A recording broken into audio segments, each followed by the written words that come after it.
Same নারকেল কুমড়োর মতো বানিয়ে ফেলুন নারকেল পেঁপে। নারকেল আর পেঁপেটা কুড়ে নিতে হবে, কাজু কিশমিশ পনির পেস্ট করে নিতে হবে। সাদা তেলে জিরে তেজপাতা শুকনো লঙ্কা দারচিনি ছোটো এলাচ ফোড়ন দিয়ে পেঁপে কোড়াটা দিয়ে নাড়াচাড়া করে নুন আর হলুদ দিয়ে চাপা দিয়ে দিতে হবে। 5 মিনিট পর চাপা খুলে দিয়ে দিলাম হাফ কাপ নারকেল কোড়া আর 4 চামচ চিনি।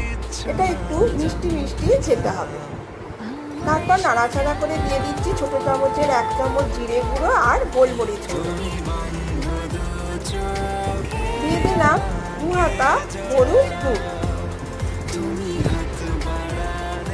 দিয়ে দিচ্ছি কাজু কিশমিশ পনির বাটাটা, আর নামাবার আগে দিতে হবে গরম মশলা আর ঘি। এইভাবে নারকেল পেঁপে বানিয়ে ভাত বা রুটির সাথে পরিবেশন।